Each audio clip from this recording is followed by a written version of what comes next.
各位书友，大家晚上好，欢迎大家来到佳作书局的直播间。今天我们将带来关于大英博物馆正在进行的特展——古代印度生生不息的传统的策展人讲座。这已经是我们策展人讲座的第15场，也是与大英博物馆联合举办的第7次讲座了。佳作书局持续与大英博物馆合作，为大家带来有关大英展览的最新消息和内容。大家点击下方链接就可以了解并预约我们未来的讲座。下个月我们也会再次邀请到大英博物馆策展人为大家带来关于日本浮世绘画家歌川广重特展的讲座。各位书友记得关注我们，这样就不会错过更多精彩的讲座内容。当然，关注后您也能在视频号主页找到之前的直播回放以及近期所有讲座的预约信息。今天呢，我们将跟随大英博物馆策展人的分享，走进最新特展——古代印度生生不息的传统，进行一场云观展。本场讲座还特别邀请到中央美术学院王云教授，特邀主持王曼璐，围绕这场展览来一起探讨古代印度的历史、艺术与宗教信仰等话题。在等待各位书友陆续进入直播间的这段时间呢，我跟大家来一起简单的翻阅一下我手中的这本图录《古代印度生生不息的传统》。感兴趣的书友也可以点击下方的购物袋，了解更多的书籍详情。这本图录呢，一共是分为6个章节，展示了印度3大宗教艺术的独特魅力，从古老的自然神灵崇拜开始，到3种宗教在印度的共生。这本图录深入浅出地展示了构成古代印度艺术以及其宗教传统的文化基础。不仅如此，本次展览以及图录还走出地理和时间的限制，别出心裁地将这些古代艺术传统与当代的宗教实践结合起来，讨论了这些艺术母题在斯里兰卡、东亚以及中亚等地区的传播，也探究了有关社群文化、延续性与宗教艺术的变迁等核心命题。佳作书局持续与大英博物馆合作，在这里您可以找到往期多场展览的展览图录。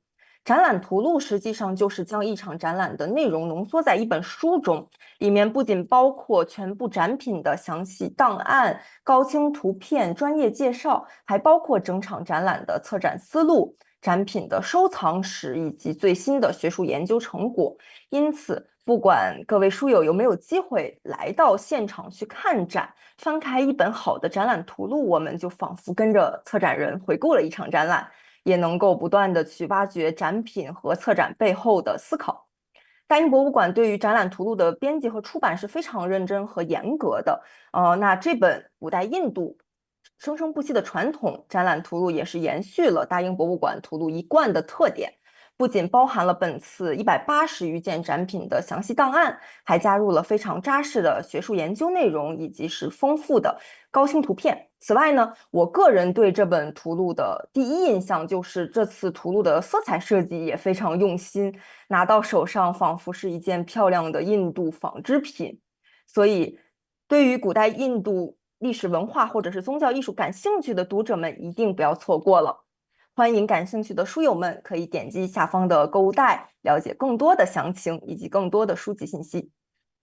好的，看到很多书友已经在直播间中等待了，接下来我们就进入正式的讲座。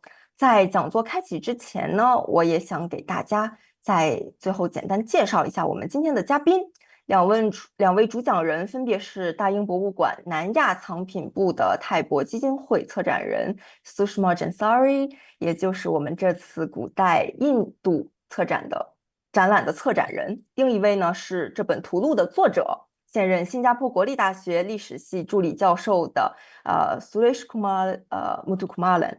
今天呢，我们也邀请到了中央美术学院的王云教授作为对谈嘉宾，以及维也纳大学艺术史系博士生王曼璐担任今天的特邀主持。各位书友可以长按右下角的大拇指点赞，或者是在弹幕留言，欢迎各位嘉宾老师。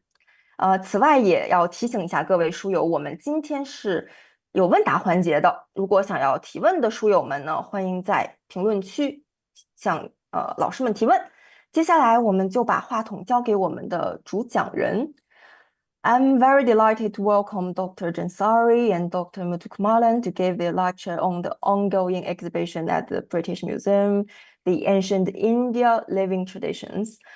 Good evening, Good morning to you, Dr. Jansari and Dr. Muthukumaran. Thank you so much for being here with us and for the waiting. I will now hand it over to you, and the screen is now yours. Thank you so very much. It's a real pleasure and honor to be speaking to everyone today. My name is Dr. Sushma Jansari, and I'm the South Asia Curator here at the British Museum and lead curator of the new exhibition, Ancient India Living Traditions. The show is now open and running until the 19th of October. It's a fantastic run, and I hope you are able to see it in person. But if you are not, we have a wonderful exhibition book that is available to buy if that is of interest to you. And it was co-authored between myself and Dr. Sureshkumar Muthukumaran as well. It's a really beautiful and richly illustrated book that takes a closer look at the themes and objects in the exhibition. And today I'll be introducing the exhibition and sharing some of the sections with you. So that's nature spirits, Jain art and Buddhist art. And Dr. Muthukumaran will pick up the story in Hindu art and go through the Beyond India section and share the book conclusion. And then I will pick up right at the very end again and talk about the uplifting exhibition conclusion.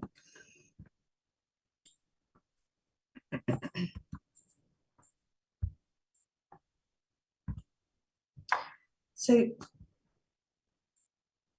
okay, Ancient India Living Traditions explores the origins of representations of Hindu, Jain, and Buddhist deities and enlightened teachers in the powerful nature spirits and divine serpents of ancient India. The art of these religions share many similarities and also some key differences, and it was between about 200 BCE and 600 CE that many of the sacred images we recognize today took shape and began to spread to East Asia and Southeast Asia and parts of Western China as well.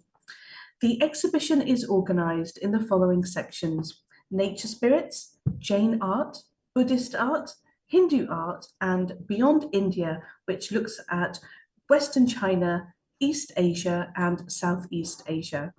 What's really exciting about this exhibition is that alongside this core story of ancient devotional art, there are three strands that support and enhance it in different ways.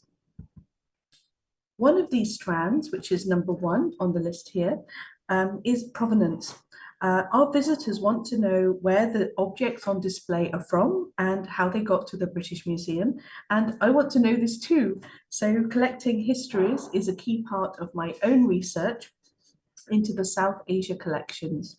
We have included information about the provenance of every single object in every exhibition label as far as possible, given the archival information available here in the UK and abroad that we've been able to consult. Strand number two looks at contemporary Hindu, Buddhist, and Jain practice here in the UK. This aspect is shared in a few different ways.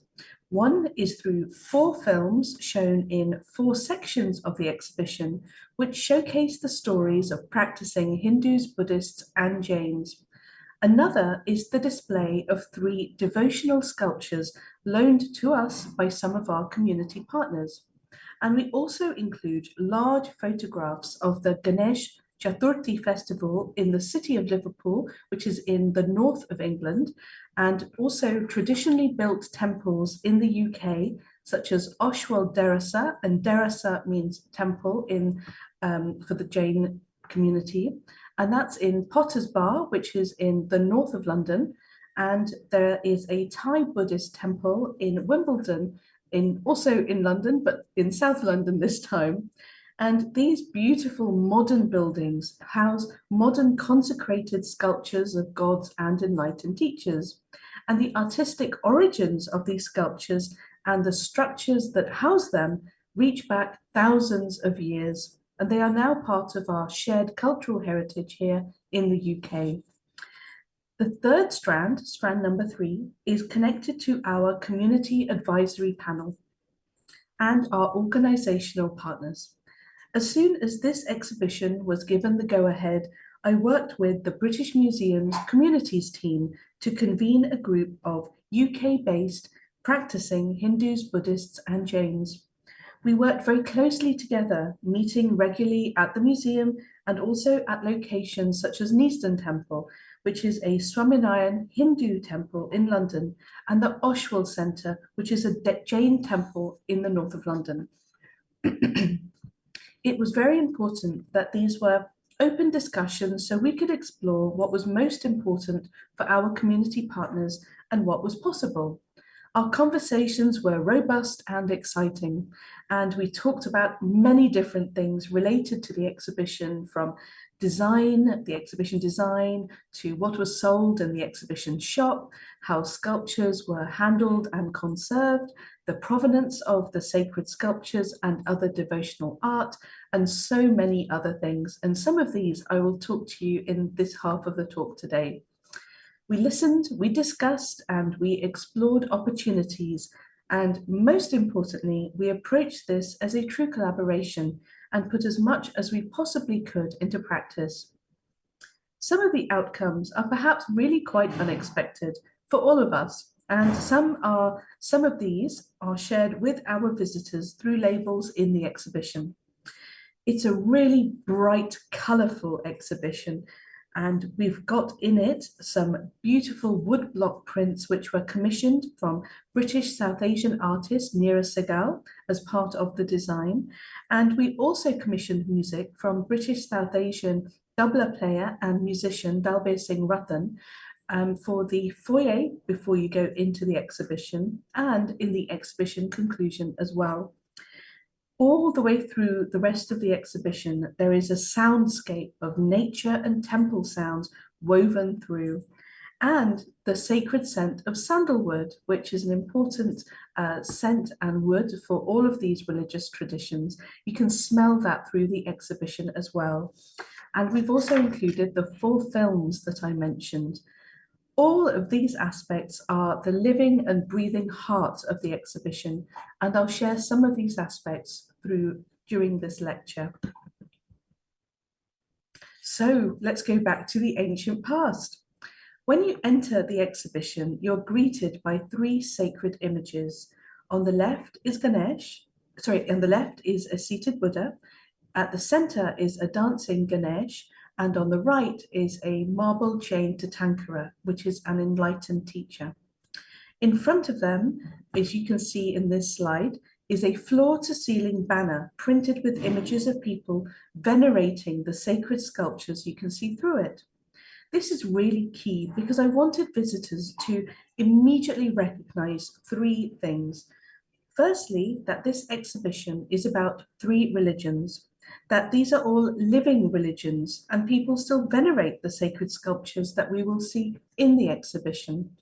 And also that this is a bright exhibition full of vibrancy and colour, which reflects the vital importance of colour in these religious traditions. And hopefully these bright colours and the sound and the beautiful design will encourage conversation and reflection all the way through the show. The nature spirit section is filled with the thrum of generative power of nature, with male and female nature spirits, divine serpents, and animal-headed deities who harness and wield the awesome and terrifying power of nature. This section tells the story of how these were among the earliest deities to be shaped into stone and terracotta sculptures and venerated in the subcontinent. This imagery influenced later religious art, and these nature spirits were believed to be so powerful and important in people's lives that they were incorporated into Hinduism, Buddhism, and Jainism in different ways. Although the story is of course much older, this part of the exhibition begins in India in about 200 BCE. At this time, India was covered in dense forests and rich agricultural land, watered by immense rivers and monsoon rains. Most people lived in rural communities and believed powerful nature spirits inhabited the world around them, influencing their lives and the success or failure of harvests. To really evoke the idea and sense of nature, we went for a multi-sensory approach, unlike anything you will have experienced at the British Museum before. You will hear the sounds of nature, rustling leaves and rainwater, birds calling, elephants trumpeting and tramping through tall grasses. You will see many shades of green that make up the Indian landscape and the rich red earth. And you will smell the sacred sandalwood that has become part of ritual practice for all the faiths explored in this exhibition. These aspects are not merely the backdrop to the sacred artwork on display, but an integral part of the experience of encountering the art. And this is because so many of the devotional sculptures on display would have been venerated outside. Often, sculptures of different sizes were placed next to or under trees, and smaller terracotta plaques were tied onto tree trunks.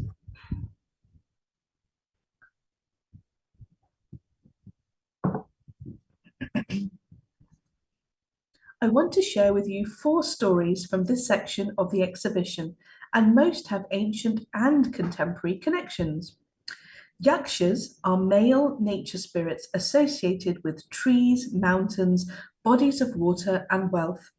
Devotees placated such deities, some with very frightening expressions, with offerings, hoping to receive blessings and good fortune in return. In the exhibition, there are 3 depictions of Kuber, the king of the Yakshas, a life-size image of a colossal stone sculpture that might represent Kuber stands at more than 3 meters in height. Now, if you imagine walking through a forest and encountering him, he isn't smiling in a welcoming way. Instead, he stops you in your tracks with a direct expression. And in front of you, there is a small reddish stone sculpture. And this is on loan from the V&A Museum in London, and it was made about 500 years after the colossal statue. He is carrying a cup, probably filled with alcohol, and alcohol did used to be offered to some gods in the ancient past, and also he's holding a bag of money.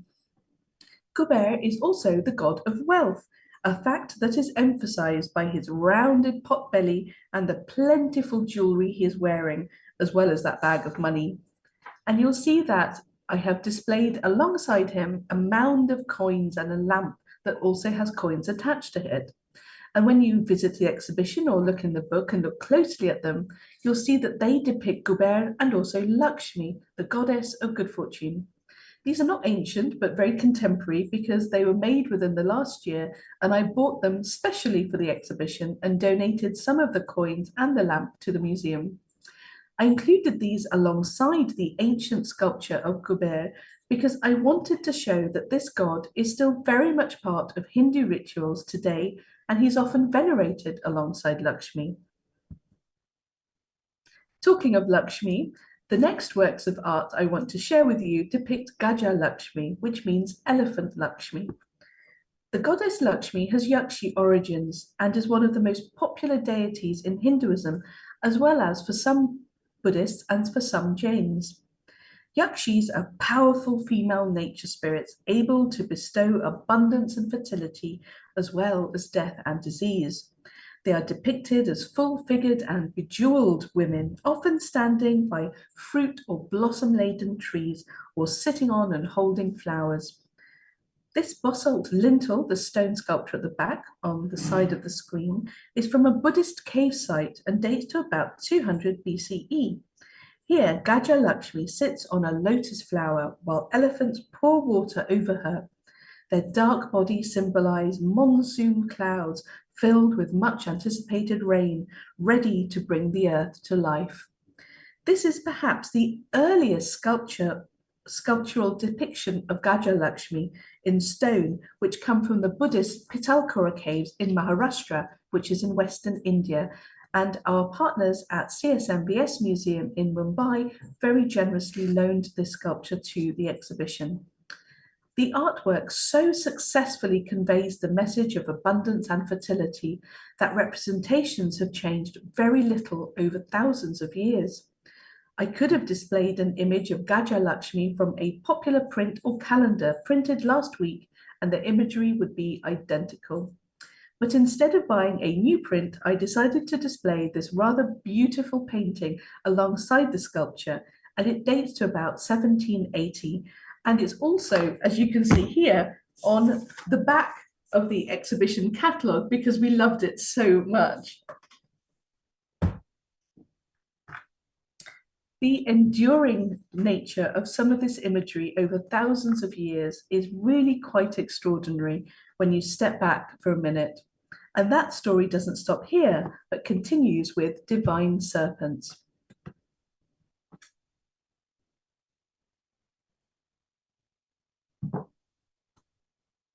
Nagas and Naginis are male and female serpent spirits who control life-giving waters. These nature spirits grant wealth and fertility and protection, but they can also kill with a single bite. Divine snakes are amongst the most ancient deities to be venerated in India, and they are usually depicted as many-headed rearing cobras. Even when they are depicted in human form, they retain some snake-like features such as a cobra hood or a snake tail. Manasa is a snake goddess venerated by Buddhists and Hindus alike for her ability to provide prosperity, children, and protection from snakes. Like other nature spirits, she's ambivalent and can also cause harm with her deadly snake bite. Manasa, as you can see in this beautiful bronze sculpture here, is depicted as a beautiful woman surrounded by snakes, and she usually holds a serpent, or, as in this sculpture, a child sits on her lap, and he has a cobra hood rising over his head. But she's still venerated today. This vibrant scroll painting, like many others, was made in Calcutta in about 2006. And it's used by traveling storytellers to share Manasa's story with devotees.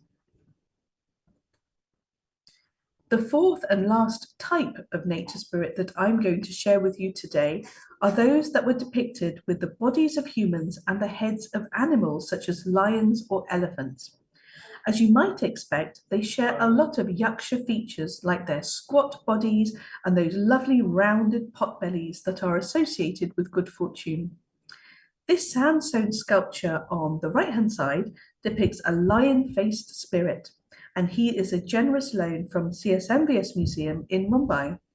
We actually don't know much about him, but Dr. Muthukumaran made a wonderful discovery as we were researching and writing the book. While looking through the British Museum's collections, Suresh noticed that the lion-headed god was also found in a Buddhist context. And in this sculpture from Sarnath, where the Buddha preached his first sermon, you can see the Buddha meditating, and Mara, the personification of death and worldly temptation, is trying to stop him meditating and therefore preventing the Buddha's enlightenment by sending his whole army to distract him. And as part of this army is a lion-faced deity with his finger raised in a menacing way. Moving on to the next section of the exhibition, which is a serene golden cream colour, and it focuses on Jain art. Jainism emerged more than 2,500 years ago at the same time as Buddhism, and Jains follow the teachings of 24 Tirthankars, who are enlightened teachers, who are human, not divine, and each teacher has a male and female nature spirit attendant.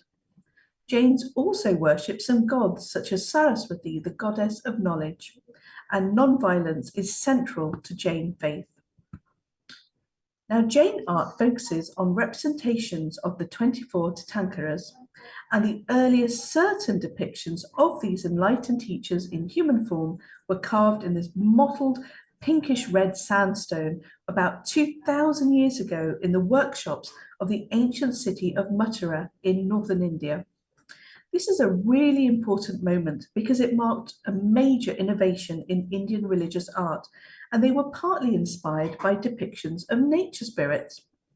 The Tirthankars themselves were and still are only shown in two distinct meditation positions. They are either seated in the lotus position or they're standing in the upright pose called dismissing the body. They often have a Shrivatsa symbol in the middle of their chests, which helps to differentiate them from images of the Buddha. Prototypes of these early Jain images are unknown, although similarities suggest that artists drew on the pre-existing depictions of yakshas and nagas. In Jain stories, divine snakes play a protective role and find artistic expression in representations of the Tirthankara Parshvanath, for example. In this exceptional loan from the V&A Museum in London, you can see Parshvanath sitting deep in meditation when a malevolent being sent a torrential rain, perhaps represented by the storm clouds above the Tirthankara's head, and a host of spirits to disturb his meditation. The serpent Dharanendra protected Parshvanath with his snake hoods, as you can also see here. And as part of this sculpture, you can also see Padmavati, the queen of snakes, and she has a snake canopy above her head, and she's holding a parasol over Parshvanath's head. And above the whole scene, you can see celestial music represented by hands playing drums, and also heavenly garland bearers.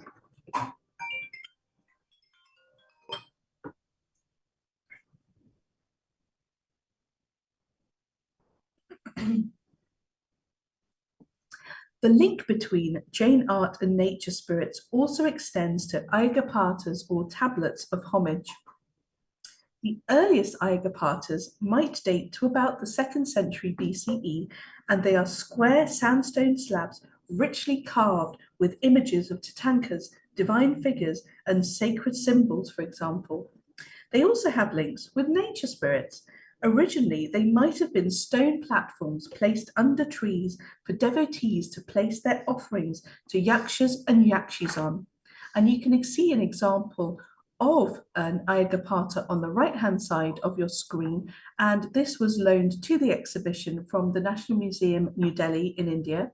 And on the left-hand side, you can see a stone platform just below a tree and a yaksha, a spirit, emerging from it, to give an example of how they were originally used. And what's very interesting is these Ayagapatas often carry inscriptions from donors, and it might be surprising to learn that the majority of them were donated by women. Earlier, I mentioned that we worked very closely with our community advisory panel on lots of different aspects of the exhibition. At the start of the Jain section, I noticed that non-violence is a key aspect of Jainism, and this refers to non-violence towards any living creature. And one of the things we discussed with our community partners was the possibility of using materials in the exhibition that didn't use any animal-derived products. And we committed to doing this as far as possible. To give you an example, all of the paint in the exhibition we used is vegan, and the museum's publishing team also took up the challenge, and for the first time in the museum's history, the exhibition book itself is also completely vegan. We are now moving into the bright orange section of the exhibition, and this focuses on Buddhist art. This part focuses on sculptures from what used to be the magnificent stupa at Amravati in southeastern India. This stupa was one of many stupas and monasteries built along the Krishna River and its tributaries in this region of Andhra Pradesh. And a stupa is a shrine built over sacred relics. And a key story told in this section is the change in the way that the Buddha was depicted in art. There's an incredible two-sided panel from Amravati Stupa that helps us tell the story. And on the right-hand side of this slide, I've shown the two different sides set out side by side. The oldest and original side was carved in about the mid-1st century BCE.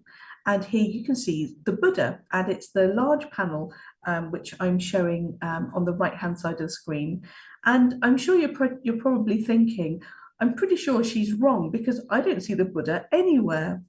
Well, during this early period of time, the Buddha was shown symbolically through sacred symbols, and you can see devotees venerating a tree, parasol, empty throne, and footprints. And about 300 years later, in about 200 CE, 250 CE, during a major renovation of the stupa, this panel was turned over and recarved and rededicated. This time, on the far right-hand side of the screen, you can see the Buddha is shown in human form, and he's standing at the stupa entrance. Interestingly, as with depictions of the Jain enlightened teachers, these early representations of the Buddha in human form take inspiration from earlier images of the nature spirits. For example, he has quite a full body, and he is raising his right arm up in a gesture of blessing. Now, this is by no means the first time the Buddha was shown in human form. As far as we can tell, the first depictions of the Buddha in human form were made independently in sacred centers in regions that are now in India, Afghanistan, and Pakistan. And the earliest dated sculptures are from Mathura and date to the early 2nd century CE. These early figurative representations of the Buddha were inspired by nature spirit imagery. Here in this sculpture, you can see the right hand raised in blessing. The other hand is close to the hip, and he's got a lovely full figure. And this sculpture was made in Mathura in about 200 CE and is currently in the exhibition because it was loaned to us from the National Museum in New Delhi. I can't tell this story without sharing the Boomerang casket with you. And this is one of the most extraordinary objects at the British Museum and one that I'm fortunate to curate. And I had to include it in the show alongside early images of the Buddha. It is inset with garnets and turquoise and dates to about the late 1st century CE. And it actually shows on the very front what might be one of the earliest datable images of the Buddha in human form. As I mentioned at the start of this lecture, we were keen to understand the origins and journeys of the many sacred images on display. We found some truly fascinating and often complex stories that reveal just how far these objects have travelled and how rich their histories actually are. An example of this are the sculptures from Amravati Stupa, where we have a whole case, which you can see in this slide here, examining the provenance of these sculptures. Using drawings and photographs, this section of the exhibition tells the complicated and multifaceted story of the stupa's rediscovery and then dispersal at the hands of many people, including a local Indian ruler and several British colonial officials. And at that point, I'm going to hand over to my co-author, Dr. Sureshkumar Muthukumaran.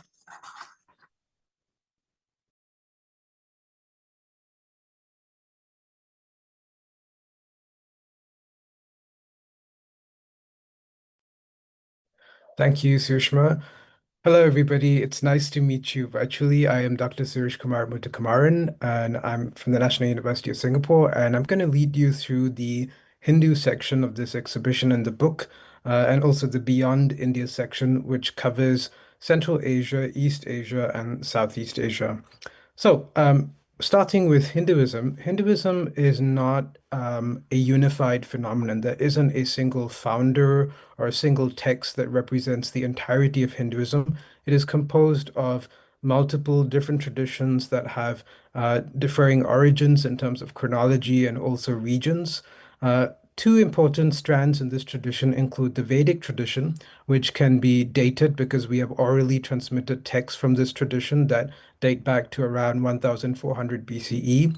That's roughly the date of the earliest Vedic text, the Rig Veda.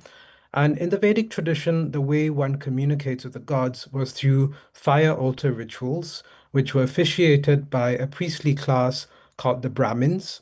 So, typically Brahmins would, pour offerings into the fire altar as a means of, providing the gods with food.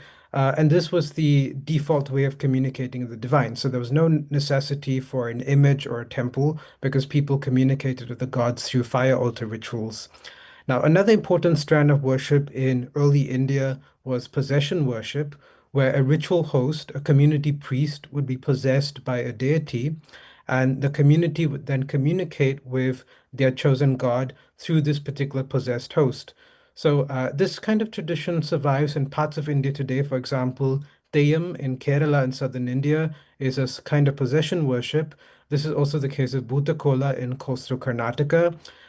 Today in modern India, these kinds of traditions are often associated with low and outcast communities or marginalized communities, but that's not always the case. They may have been much more widespread in the ancient past.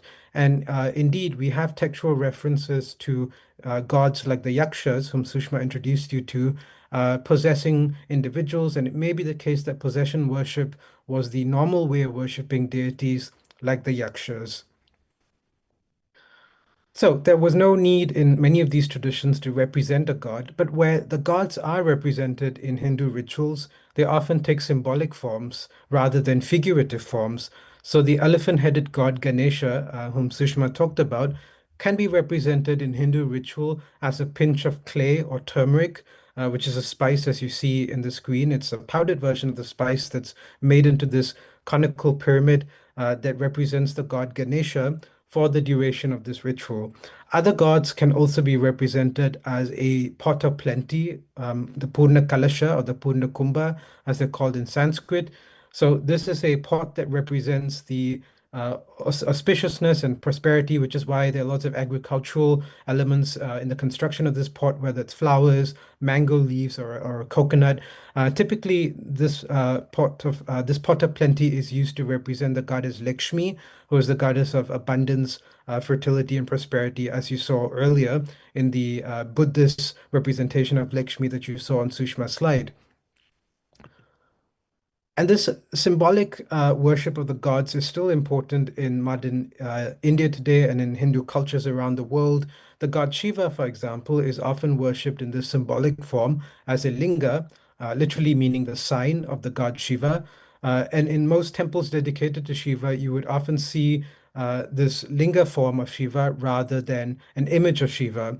Sometimes the lingas also have faces carved onto them, where they're called mukha lingas or face lingas. You can have as many as 4 to 5 faces being carved in these lingas as well. And in the exhibition, we have a very fine 4th or 5th century example of one of these lingas with a face on it. But it's not just the god Shiva. In village settings, other gods can also be worshipped as stones that are often dressed with, colored powders and garlanded. So on the picture that you see in the screen, you see a bunch of stones before images of a goddess. So the stones represent the goddesses who positioned behind them. In fact, the statues that you see behind them are later installations. Originally, these goddesses were worshipped in the form of these stones. And that's also true for the yakshas and the yakshis that you were introduced to. Before they were represented figuratively, the initial form of worship was basically a stone altar that was placed under a tree, which is the same format that the Buddhists and Jains adopt to represent their enlightened teachers. You will remember that the earliest Buddha is aniconic, is symbolic. It was basically a tree, and that you had a stone platform or a stone or a throne under that tree. So that's basically a tree spirit shrine, a yaksha shrine, which the Buddhists and Jains reformulated to represent their own enlightened teachers. And this is important even in Hindu traditions today. Tree shrines are very widespread across the Indian subcontinent. They are often the default location for the clustering of sacred objects. So in the picture that you see on the screen is from Asigat, close to the Ganges River in the northern Indian city of Varanasi, where you find the tree not only being wrapped around with the sacred thread and colored powders, but there are cluster sacred objects that are being placed around the tree as well, medieval temple fragments, and also a Shivalinga that is surmounted by a serpent. So these snake deities continue to be very important, and a lot of them actually have outdoor shrines underneath a tree as well. In the exhibition, you find symbolic representations of Hindu gods represented through a number of different objects. These are rather small but quite interesting objects. So the god Vishnu, for example, is regularly worshipped in a symbolic form in the form of a fossilized ammonite that are excavated from the valley of the Kali Gandaki River in Nepal. Now, the ammonite that is being shown on the screen in the museum's collection is interesting because on the back of it, it has a carving of the god Vishnu sleeping reclining under the serpent Anantasesha. This is quite rare. Usually, the god is just worshipped in the form of the fossilized ammonite. You don't really find carvings on the back that often. So this is quite a unique example of a carved ammonite stone with a representation of the god that it's supposed to symbolize. Gods can also be represented through their attributes. So the god Vishnu, for example, he holds in his hands a discus and a conch shell, whereas the god Shiva is often seen holding a trident. So on the garnet intaglio that you see on the screen, this intaglio represents both of these gods by just showing their attributes, a discus and a conch representing the god Vishnu, and the trident in the center representing the god Shiva. And below that, you see a plaque with two footprints. Now, this is common again in Buddhism. If you go to Thailand, for example, there are temples dedicated just to the Buddha's footprints. There's a very famous one at Saraburi, Prabuddha Pad. And Hindu traditions have very similar traditions where the god is venerated through their footprints. So in this case, it's probably Vishnu's footprints because the footprints are flanked by two attributes that are associated with Vishnu, the mace, which he carries, and what looks like a conch shell.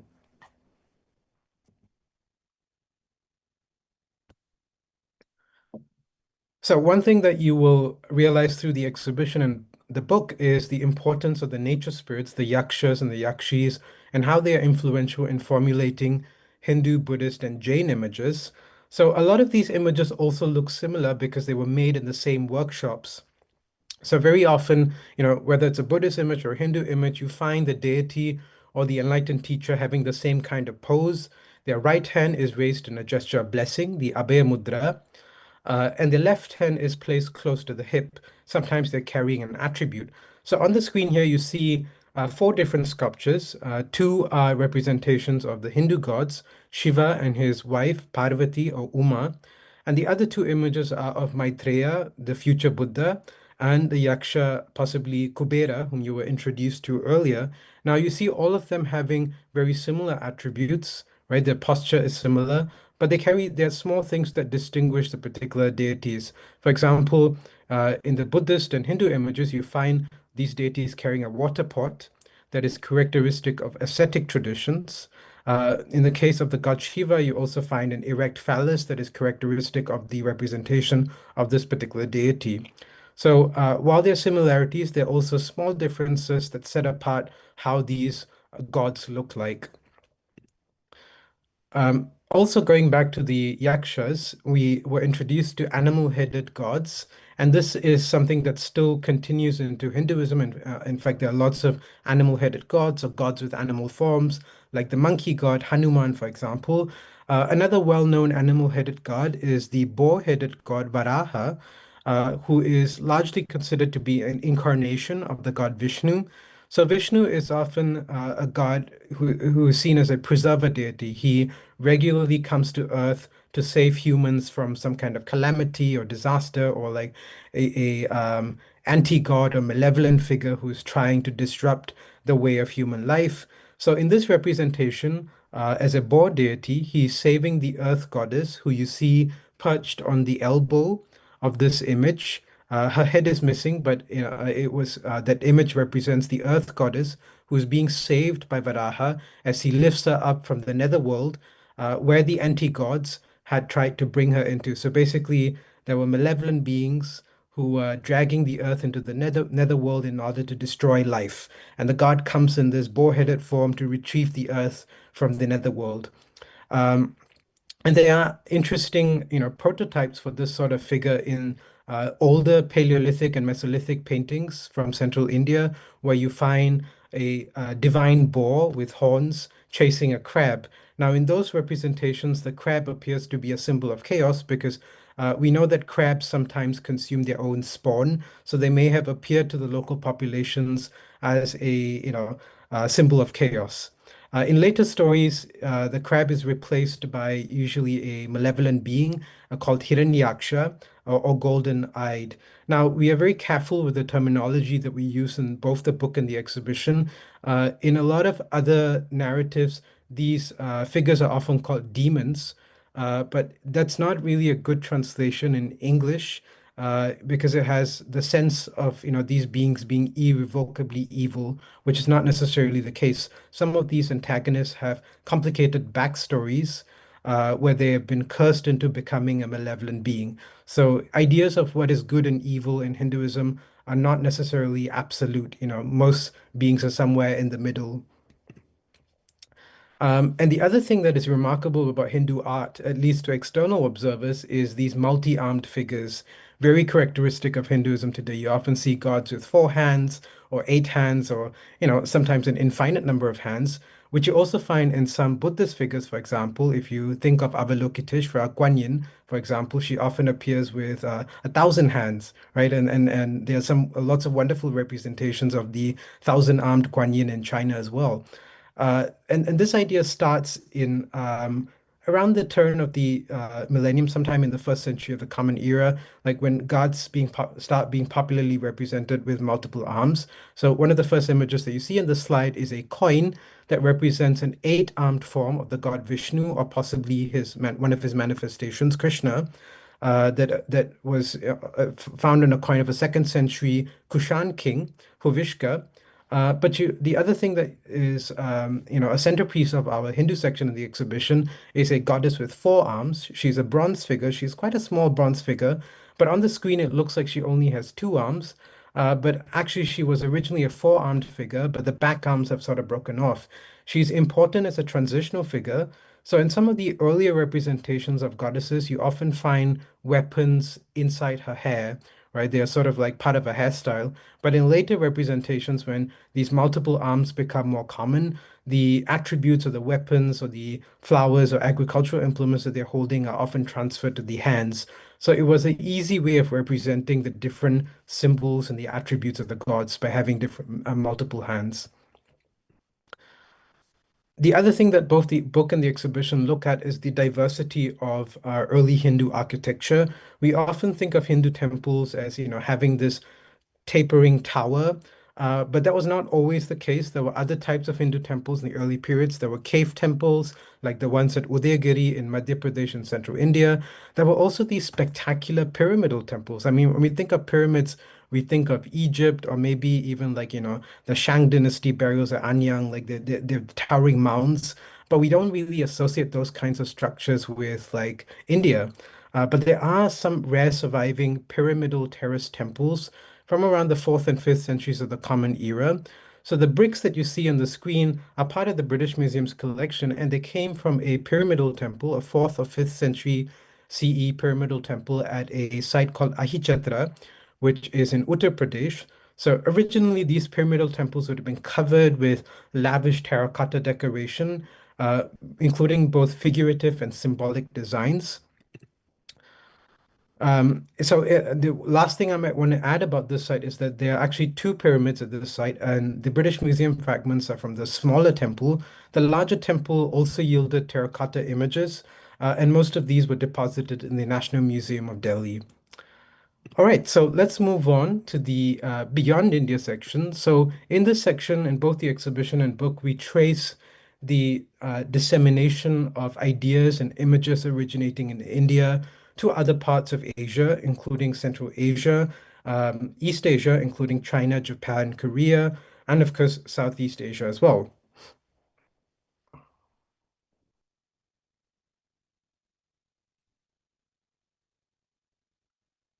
So I think a good starting point here would be the Tarim Basin in Xinjiang, which is an important connecting point between the heartlands of China and India in antiquity. According to local legends, preserved in the city of Hotan, it was allegedly founded by Kunala or people associated with a figure called Kunala, who in Indian stories is the son of the Emperor Ashoka. But there's actually no archaeological evidence to, prove any of these stories. They appear to be legends, but they were clearly important for the people who are living in the Tarim Basin area of Xinjiang, particularly the city of Hotan. So the center of the Tarim Basin is occupied by the forbidding Taklamakan Desert, but around the Taklamakan Desert, you have a number of important oasis towns that were often crucial trading centers or points of communication, and these included Kashgar, Kroraina, and Hotan in the south.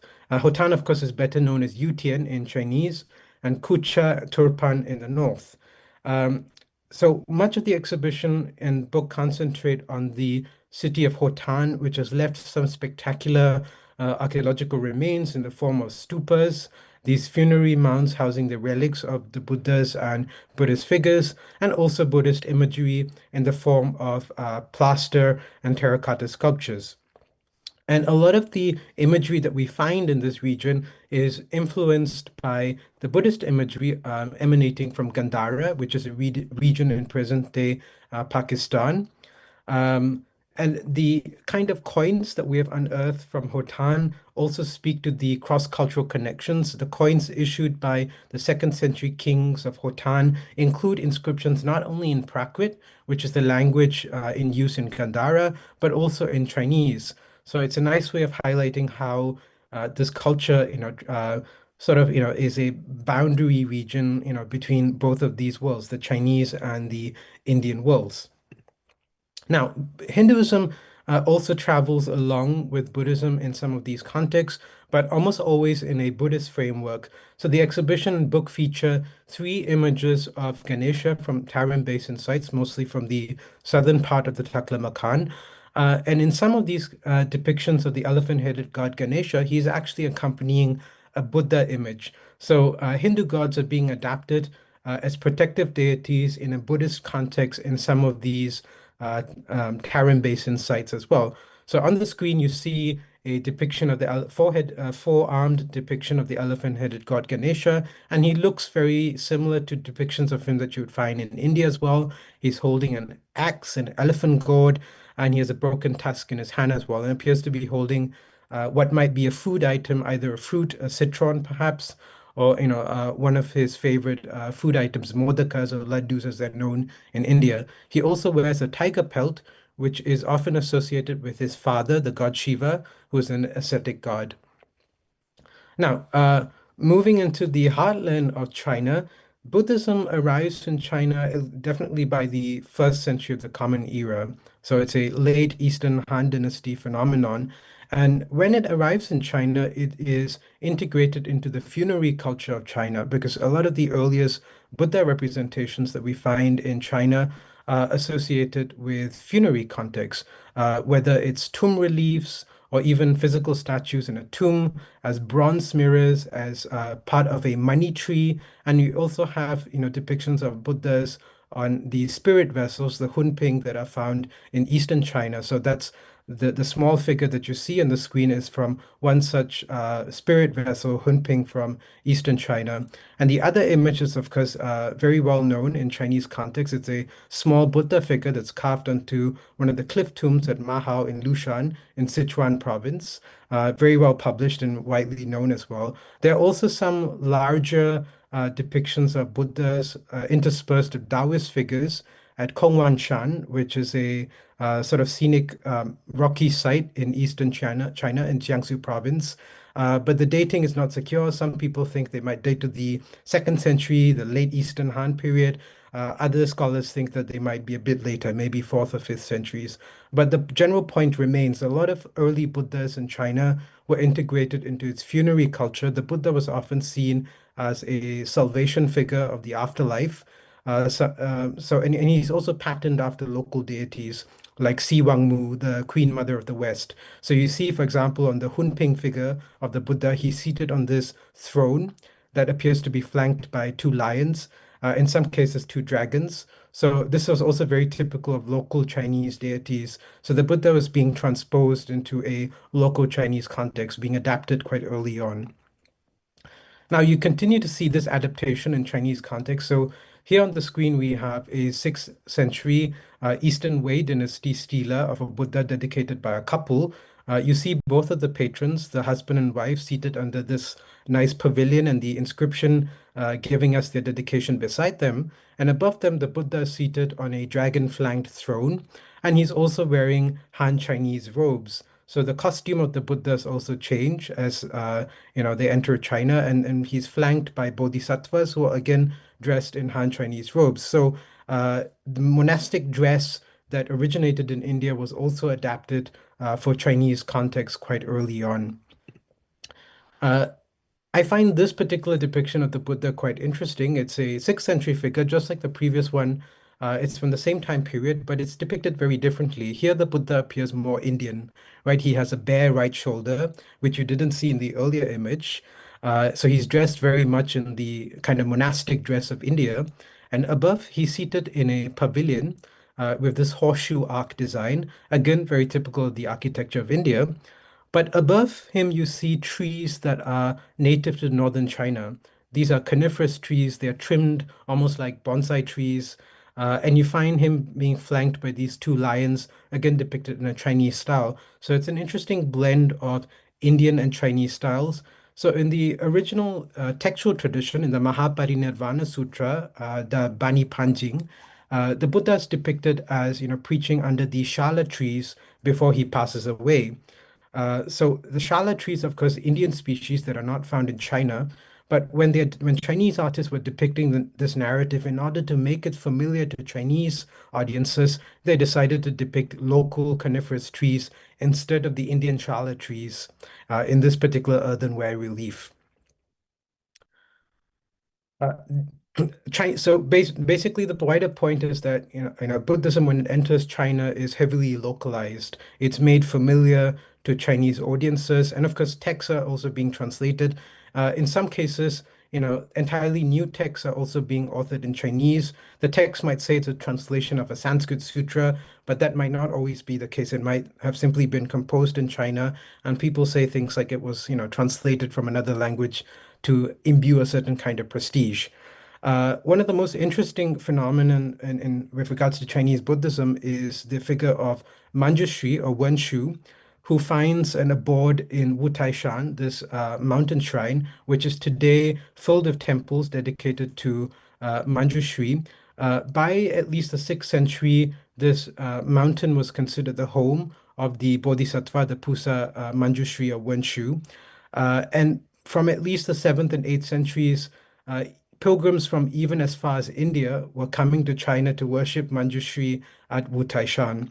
Now, in a interesting 11th century manuscript that I'm showing you on the screen, Manjushri is described as the Bodhisattva of Great China, of Mahachina. So from very early on, Indian Buddhists also subscribed to this idea that Manjushri lived in China and was the kind of patron Bodhisattva of those lands. And the depictions of Manjushri also change.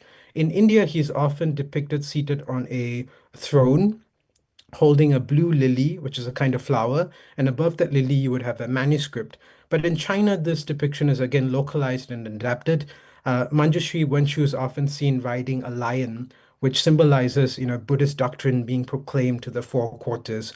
And interestingly, this Chinese originated image, this lion riding Manjushri, comes back to India, right? There are 10th, 11th century depictions of Manjushri riding a lion in India. So presumably this image was transmitted to India through Chinese monks that were visiting India.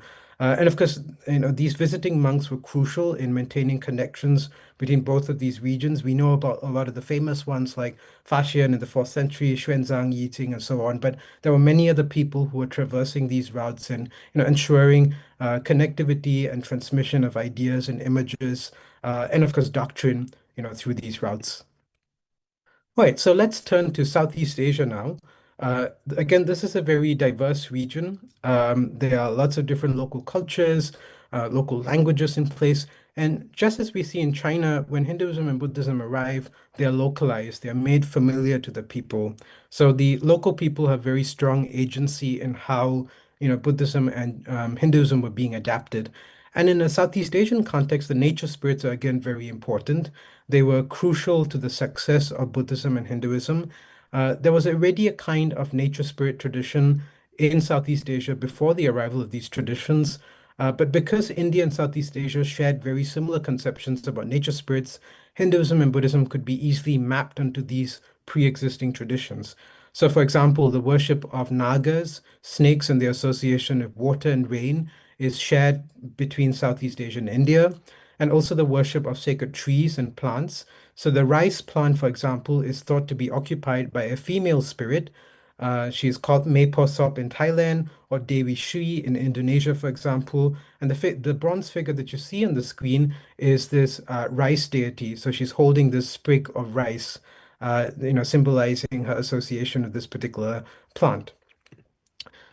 So just as in India, nature spirits were worshipped in symbolic forms as well. So in this 11th century temple in Cambodia, you find enshrined inside a temple not an image of a god, but rather this huge towering natural rock monolith, which represented the god Shiva. So it was taken to be a natural emanation of the linga form of the god Shiva. But chances are this rock was already being venerated by local Cambodian people long before the arrival of Hinduism. So the local Khmer name for the rock is Thumador, which means the growing stone. So there's this local idea that the stone has the power to enlarge itself.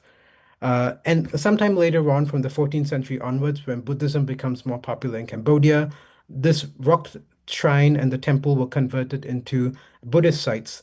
So there's a lot of continuity in, religious worship in this site. It starts off as a nature spirit site, it turns into a Hindu temple, and then finally a Buddhist one. But the rock deity continues to be venerated just in different forms through an extended time period.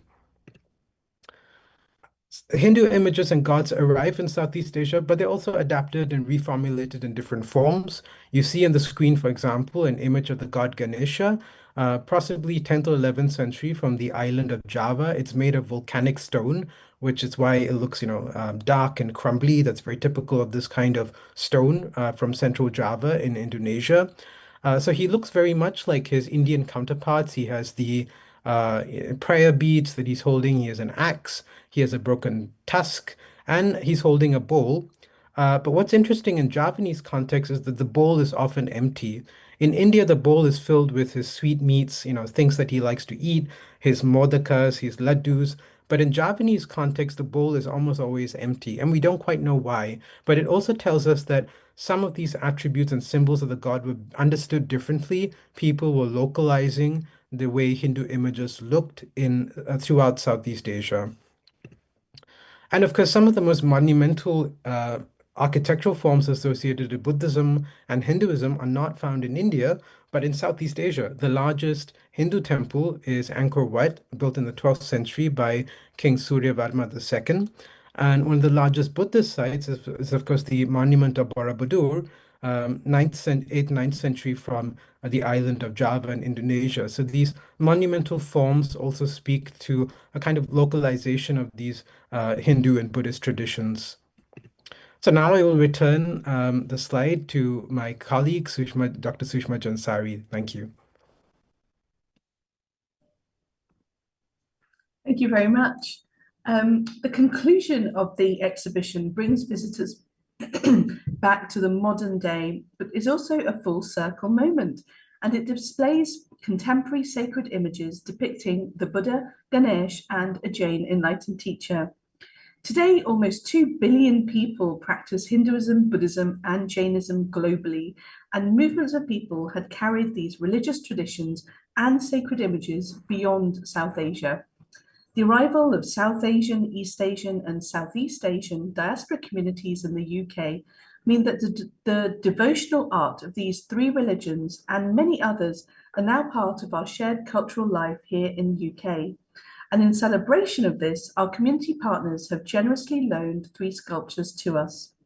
On the left-hand side, the Golden Buddha was made in Thailand and blessed by Buddhist monks before being installed in Buddha Padipa Temple in Wimbledon, where it has been venerated by members of the local Thai Buddhist community and also other visitors to this temple. The golden dancing Ganesh in the centre was purchased in 2007 by the founder of a London-based wedding events company for his sister's wedding, and it has since then graced many celebrations in the UK. And the painted marble sculpture of the Jain enlightened teacher Parshvanath was commissioned and made in Sankeshwar, Gujarat, which is in Western India, and it's an important place of pilgrimage, and it was made for the purpose of veneration in a household here in London. These sculptures have been displayed with banners showing the veneration of these and other sacred sculptures in the UK. And in this way, these sculptures bring the story that started with 3 ancient sacred images all the way through to the present day and reflect the presence of these religions and religious communities here in the UK. Thank you very much. Thank you so much, Dr. Jansari, and also Dr. Muthukumaran, for such an enlightening sharing and the beautiful illustrations. 非常感谢两位老师精彩的分享。刚刚两位老师带我们进入了古代印度生生不息的传统的展览现场。正如我们看到的，这次的布展非常的漂亮。有彩色的纱帘分割不同的主题，让我们想起印度宗教实践的这些景象，有很多花环、彩带系在树上和圣像上。书中有一张我很喜欢的照片，我认为很好的有体现出这样的氛围。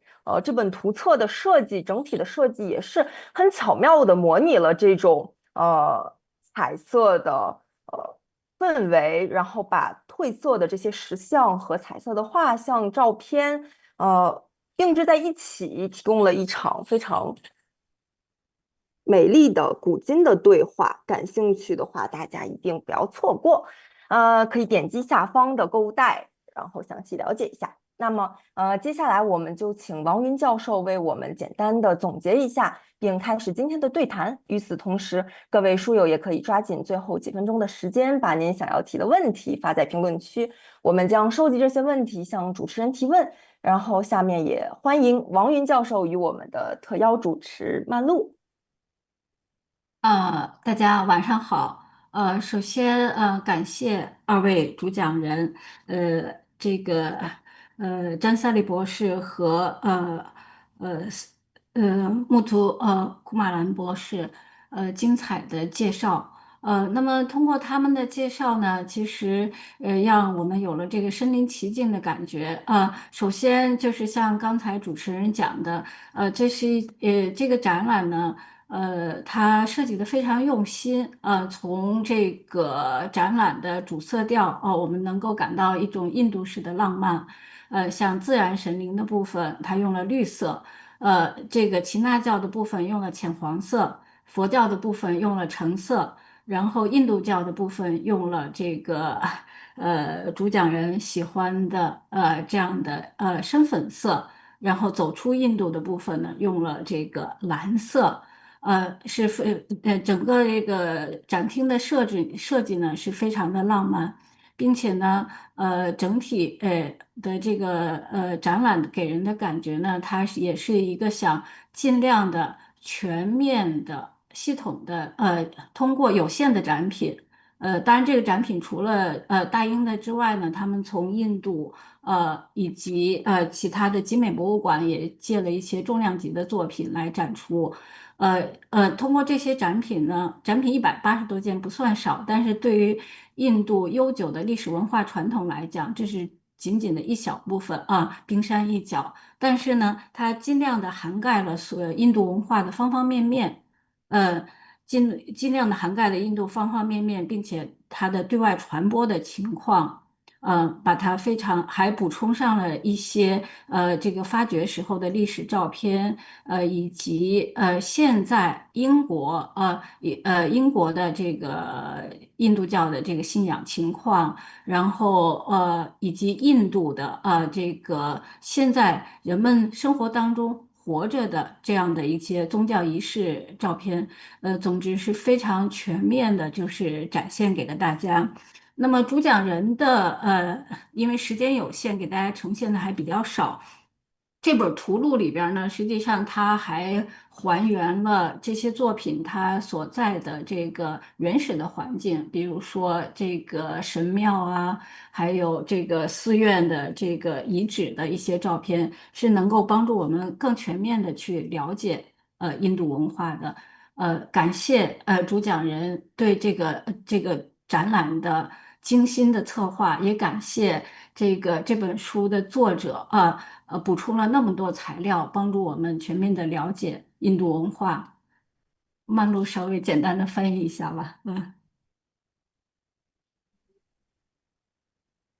大家好，我是王曼璐，非常感谢王老师的发言，我接下来会进行一些翻译，然后主持一下这个对谈以及问答的环节。So Dr. Jansari and Dr. Muthukumaran, thank you very much for this wonderful sharing of the fascinating and colorful exhibition and the beautiful catalog. And Professor Wang has mentioned that the design of the catalog is perfectly matched with the color design of the exhibition, and she can see that the exhibition has very well gave the expression an impression of the long history of Indian art and religion. This is only just a little peek into this wonderful and fascinating culture. And through this exhibition and catalog, I think that it will give us a perfect opportunity to get to know more of these religious practice and ideas. And 接下来请王老师提嗯。您想提的问题吧。好的，对，其实就是我再稍微的给听众讲两句。听众呢，其实刚才两位那个主讲人，他们非常细致的把这5个板块呢给大家讲述了。我就是那么那个佳作书局也要感谢佳作书局组织这个很好的这个交流活动他们交给我的任务是稍微的要给大家总结一下，我就再简单的总结一下。那么这个展览的第一部分，它是一个导言的部分让大家有一个大致的印象。那第二部分呢，它就进入了自然神灵自然神灵是什么呢？实际上就是印度的一些土著的神灵。包括它很多是先佛教的，像药叉，就是我们大家熟知的这些天王像的这个前身，还有树神，还有大家知道的这个吉祥天、拉克西密女神，以及蛇神这样的一部分土著神灵，呃，通。然后接下来的部分呢，第三部分是耆那教。耆那教的部分呢，耆那教大家可能听众不太熟悉这个宗教，这个宗教跟佛教一样，属于公元前6世纪的这个反婆罗门思潮的一个产物，跟佛教诞生的时间差不多是大雄他创建的一个宗教。因为他倡导极端的这个禁欲，然后在印度内部呢，他拥有一定的这个信徒，但是对外的传播非常有限，所以我们大部分中国人是不了解这个宗教的。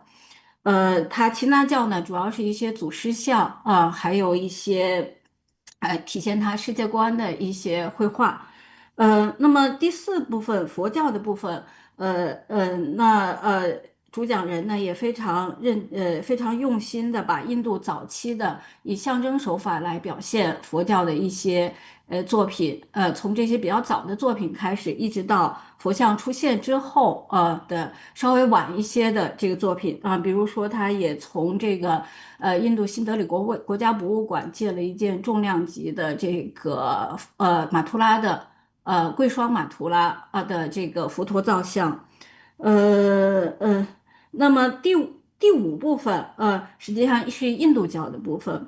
那么印度教的部分呢，主讲人就从吠陀的这个火祭仪式开始，火祭仪式到现代的一些民间的这个印度教的仪式，开始给大家介绍一些印度教的这个宗教仪式。呃，那么这个里边儿包括一些很重要的，就是火祭大典。火祭是什么呢？就是点火，然后请神下凡来保佑自己那么把供神的一些东西扔到火里就是后来佛教把这个火祭吸收了之后呢，就是护摩法事。另外呢，还介绍了印度非常重要的一个。就是比如说作者说用那个姜黄来竖起来一小块儿，就代表 Ganesh。那个姜黄是一种，其实我在印度呢见它还有就是在一块小石头上点一点橙色放在树下，那个也能代表 Ganesh，是非常有趣的一种传统。另外用满瓶象征丰饶，那个满瓶放到那儿象征丰饶的这个满瓶呢，其实它就代表那个吉祥天 Ganesh 对大家的这个一些恩赐。还有人们如何供奉湿婆Linga 的一些非常精彩的照片。另外呢，当然还有接下来就讲了印度教的几大主神其中毗湿奴的这个佛足很小块儿，但是很珍贵。我之前也没有见过这个毗湿奴的这个佛足。待会儿呢也挺想问问问问这个主讲人这一类的毗湿奴的佛足，印度教内部这种佛足是不是非常的常见？然后还有就是耆那教的就是足迹那当然不是佛足了，毗湿奴的这个脚印儿，还有这个耆那教祖师像的那个耆那教的这个作品当中，是不是这个足迹崇拜也非常兴盛？这个是佛足是一个问题。另外还介绍了毗湿奴的野猪化身，特别难能可贵的是展厅的作品呢，虽然不大，在这个图录里边还补充了这个毗湿奴的野猪化身的非常精彩的基多时代的最著名的这个作品所以这些图录真的编得非常的用心。另外，作者还着重讲了印度的多面多臂的这个神灵这种多面多臂的表现神灵的传统呢，后来也被佛教吸收了。佛教吸收了之后呢，就产生了多面多臂的这个观音像乃至千手观音像。这个是另外呢，还有一些建筑残片。那么在走出印度的这个环节呢，首先呢，从佛教传来的这个北线，从中国的新疆到这个新疆和田，到这个中国内地包括到这个五台山的这个文殊信仰跟尼泊尔的这个区别还讲得非常的详细。那时代上呢，从早期的南北朝到唐代，纵贯了这个中国的这个佛教最兴盛的那个时代。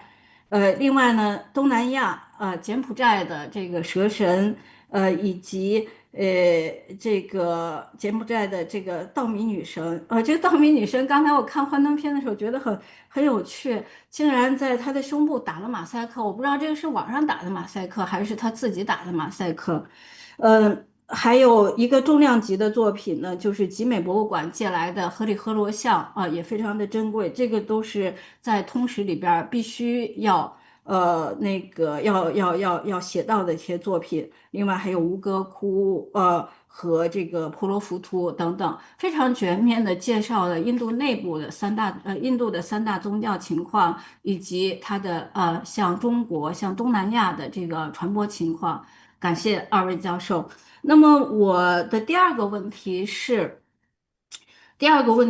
就是我刚才大家从二位的讲座也可以听出来，特别是第二位那个穆图库马兰教授开始讲印度的时候，他就是从吠陀火记开始。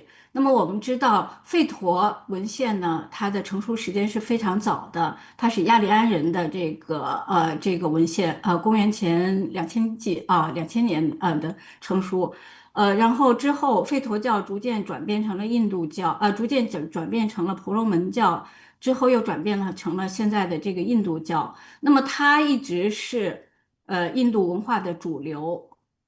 耆那教跟佛教，它是在公元前6世纪作为反婆罗门教思潮诞生的这个宗教。所以我就对这个展览的那个构成的顺序有点感兴趣。就是那么我以为在接到这个任务之后呢，我以为印度的学者会把印度教放在第一块儿。然后再去讲佛教，因为佛教对外传播非常广泛，最后再去讲耆那教。我没有拿到这个图录之前呢，我构想的这个展出的顺序是这样，但是拿到图录之后呢，我发现它是反过来的，然后我就想问这个策展人，这样的一个排序，它是出于什么样的这个思考？好，以上就是我的问题。嗯。就把那个问题翻译就行。Okay. Um, so Professor Wang has just shortly summarized the presentation and contents of our exhibition and catalog, and she has two questions for us to discuss. And the first one is one of the slides shows the footprint of Vishnu, and she mentioned that the footprint is a common symbol to symbolize Buddha in Buddhist art, and there are many extant examples of them. But this is the first time that she saw a Vishnu's footprint, and she would like to. It would be wonderful if you can talk a little bit more about the symbol of footprint in Hinduism and Jainism. And the second question is that she mentioned so Hinduism is derived from the oldest tradition, the Vedic tradition in India, and it's still the mainstream of religion in contemporary India. And the order of the information show the introduction of the three living religion in this exhibition is Jainism, Buddhism, and Hinduism. But from a contemporary Chinese scholar's perspective, she has assumed before seeing the catalog that the order will go as Hinduism and Buddhism, as Buddhism has such a huge influence in Asian religious culture and then Jainism.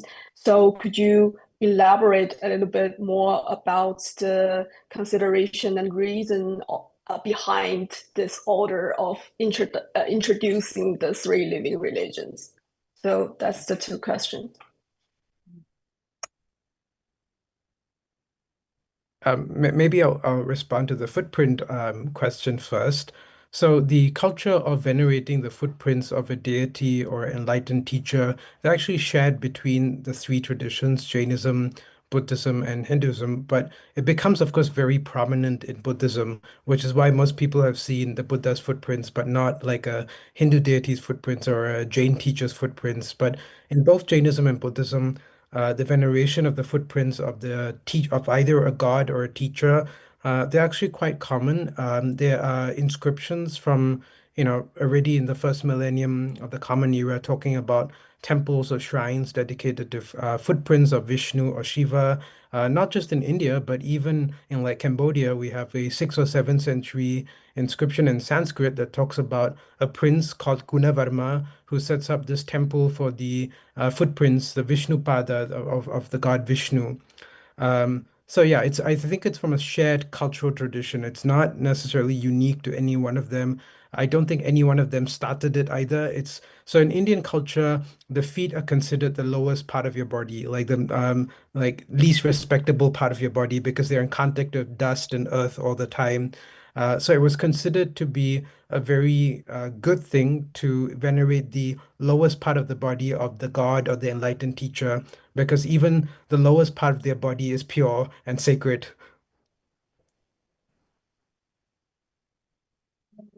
Well, just shortly translate the answer to the first question. Um, 刚才 Dr. Muthukumaran 回答了第一个问题，就是这个用足迹来象征圣像的这个传统，是在这个三个主流的宗教之中被共享的一种做法。但是它之后在佛教当中变得，非常的流行，所以我们一般常见的都是对于佛祖的象征，但这是一种在多个宗教之中都存在的现象，然后也很难说是这三个宗教谁先发明了这种象征手法，它可能有一个共同的来源。然后，而且这个在公元1000纪的各种宗教的象征表现当中都有例子可以见到。他提到了一个6、7世纪在柬埔寨的神庙，它是供奉给这个毗湿奴的神庙，它其中就有这个足迹。然后他还提到了，因为双足是这个身体当中处于最下面的这样的一个身体部位，所以对于佛祖的这样一种对于足迹的崇敬，实际上它的背后的逻辑可能是，即使是最低的这个身体部位，它依旧是纯净的，依旧是好的，所以可能存在这样一种想法在里面，用足迹来代表整个圣像。另外这个问题我再追问一下，就是他刚才那个足迹判断为毗湿奴的足迹的依据是什么？我很想学习。So there's a follow-up question to this. Is there any evidence that suggests the slide that we show that a plague of Vishnu's footprint is actually representing Vishnu? So where do we draw this conclusion? 把幻灯片导回去看看。Could we like see the slide of the plate again? Oh, yes, sure. Yeah. So on this plot, the footprints are flanked by two objects. One is a mace called Gada in Sanskrit, which is an attribute of the god Vishnu. The other object, it's not entirely clear what it is, but it looks like a conch shell. So putting both of these together, it's probably the god Vishnu because he's associated with these particular symbols or objects. So depending on what's beside the footprints, we can kind of figure out like, whether it's a Jain or Buddhist or Hindu context. Sometimes there is an inscription that gives us more details, and we can say for certain that it's definitely, belongs to this particular god or enlightened teacher. But in this case, it's probably from Hindu context dedicated to Vishnu because of the conch shell and the mace that we see beside the footprint. 在这个例子当中，就是判断是毗湿奴的依据是在这个足印两边的这两个象征物，一个可能是就是贝壳，它是作为毗湿奴的象征，然后在一些其他的例子当中，它还有铭文，所以能够根据这些来判断这个脚印到底代表的是尊格是什么。对，最后再补充一个，就是这个年代很晚了，他知道的最早的这个印度教的这个足迹是什么年代的？Another little follow-up, like Okay. Professor Wang is really interested in the symbolism of footprint, and she would like to know because this is a rather late example, Hmm. and as far as you know, the earliest example of representing Hinduism god with footprint. What's the time for that? Um, Almost. it's hard to tell. We did have another object in the British Museum's collection, which was a very small intaglio seal, probably from the third to fifth centuries of the Common Era. It shows two footprints being venerated. Um, I think it's inscribed as well, but it doesn't give us the name of the deity. So it could be from Mhm, a Hindu or Buddhist context.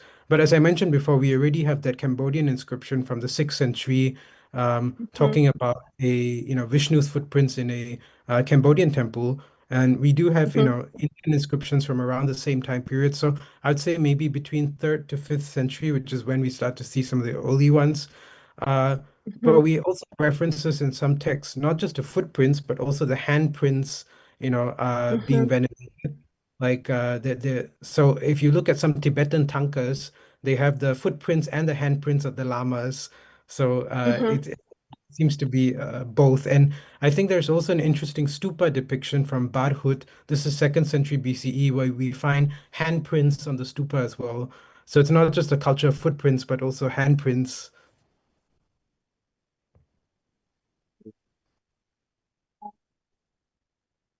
所以这个关于最早的足迹的例子，刚才提到了在大英博物馆的馆藏里面有一个被断代到3到5世纪左右的一个呃表现崇拜一个足迹的一个例子，但是这个例子因为没有就是明确的表明这个双足的所属是谁，所以还不能完全的判断是佛教的还是印度教的。但是刚才提到那个6世纪的柬埔寨的神庙当中，它是明确的标明了这个是一个崇拜的是毗湿奴的足迹。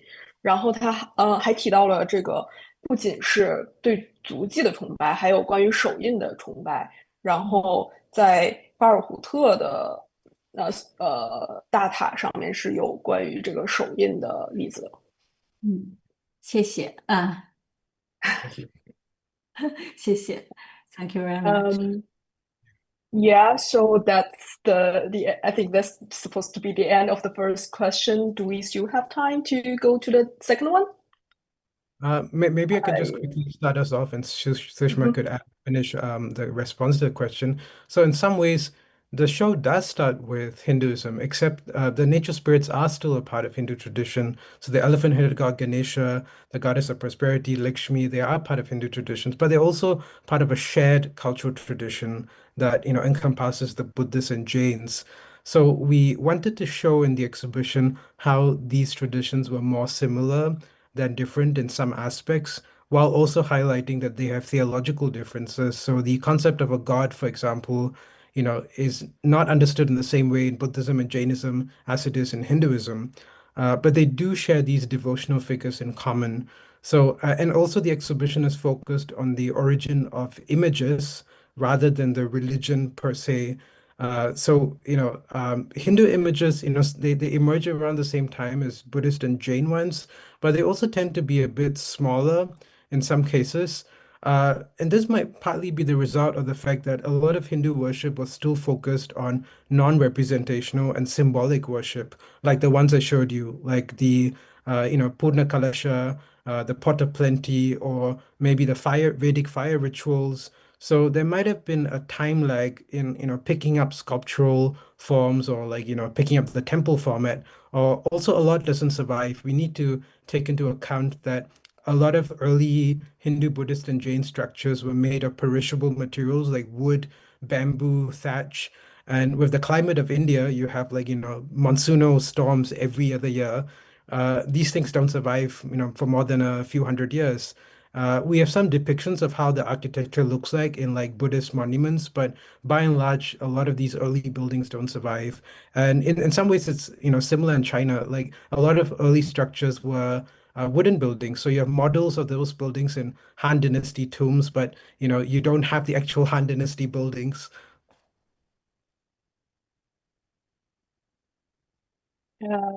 Does Dr. Jansari like to add to the answer of the question? Yeah, I think, and obviously agree with everything Suresh has mentioned. And another reason was, in terms of dating the earliest figurative images of the enlightened teachers and the deities, as far as we can tell, the Jain ones seem to come first, possibly from about the 1st century BCE. And that's the earliest definite image of a Jain enlightened teacher in human form of Parshvanath. Sorry, excuse me, of Rishabhanatha, the first Jain enlightened teacher. And I show if Suresh, could we go back in the slides just to that the one of the Jain ones with the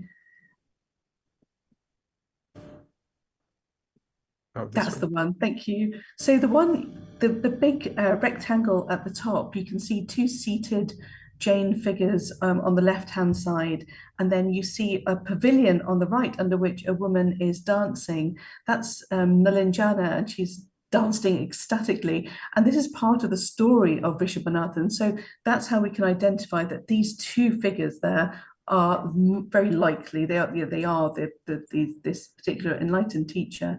And in terms of dating, it's a real struggle to date a lot of this very early imagery, because unless you have really good archaeological information, good stratigraphy, or unless a piece has an inscription with a date on it, for example, it's really challenging to date them.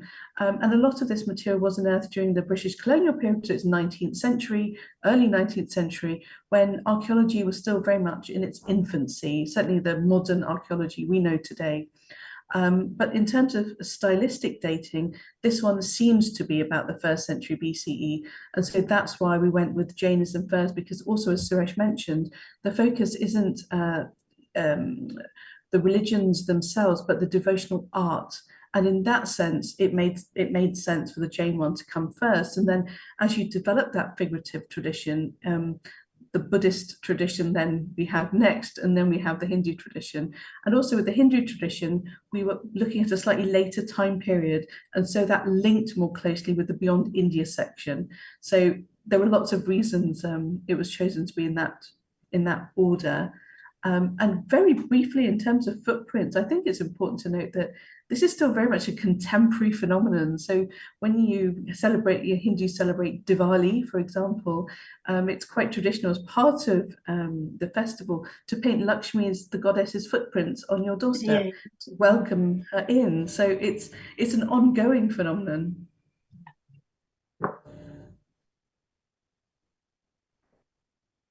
我就简单的总结一下这一些答案的基本上的内容，就是这一场展览它选择以这样的一个顺序来展示现在印度的三大宗教的原因是，嗯，他们想要强调的是这个嗯。呃，这些宗教它的奉献的这些图像本身的顺序，就是他想强调的是从最开始的这些没有宗教属性的原始崇拜当中的药叉以及蛇的人形塑像的例子，它是如何被这三大宗教他们都进行了一些挪用，他们其中有一个非常明确的发展联系的一个线条。然后，如果按照这个图像的顺序的话，那我们现在能够见到的最早的，实际上是耆那教，就是现在这张幻灯片上呃展示的是这些雕塑当中，断代最早的公元前1世纪的一个例子。然后虽然说这个断代可以说是相对来讲比较困难，因为没有明确的这个铭文也。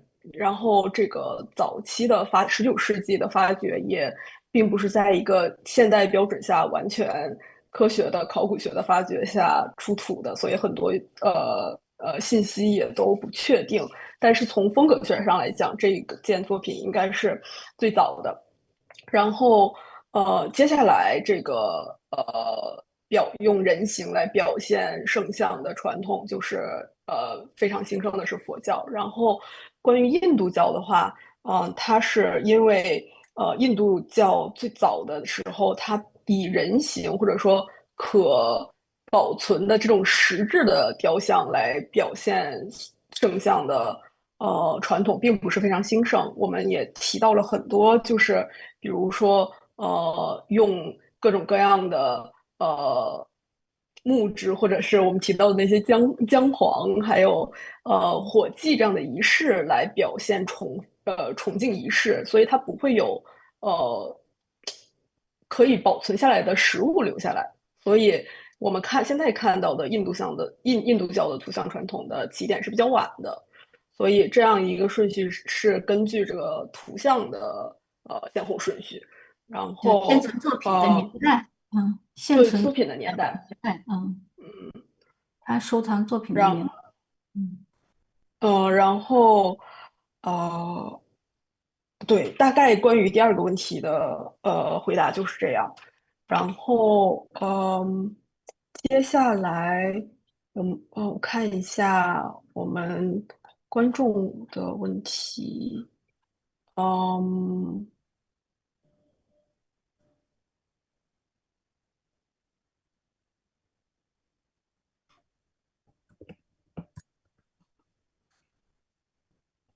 嗯，我有一个比较有意思的，但我也不太我先翻译一下吧。So there is the example of a little pinch of turmeric to represent Ganesh, and is there like the audience would like to know how is this particular representation used in ritual, and is there any specific reason to choose this material? So it doesn't necessarily always need to be turmeric, but in South India this is very common. It could also be a pinch of clay or even sandalwood. Sometimes they even shape it into a sort of elephant-faced form, like they carve a small elephant shape onto the surface of the powder. Um, it's mostly used in ritual contexts, and the image is then dissolved in water and ritually disposed of later on.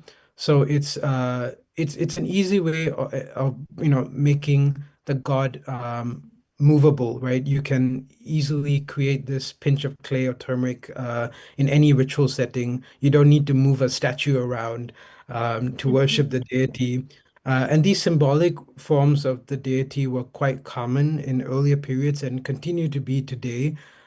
So they can be represented in a variety of rituals. Like if you're moving house, for example, maybe you haven't bought, the images of your gods or like, statues, you don't have an altar yet. You can just create a small Ganesha with this pinch of clay, and have a housewarming ceremony. So it's a portable, I think it's a very accessible way of communicating the divine as well. 选择，实际上选择姜黄并不是唯一的一种来代表降头神的选择，它还有其他的例子，比如说是 clay 陶土，这样的一种象征的方式，它有一个非常好的好处，就是它非常容易移动，就不像是如果你有一个雕塑的话，它非常沉重。比如说，如果你有一个你要搬家了，然后你不需要移动非常沉的雕塑，你只需要在你的新家用一小撮的姜黄或者一小撮的泥土来象征这个神，就可以有一个供奉的这样的仪式。所以它比这样的材料比起雕塑来讲，它有可移动的这样的一个优势。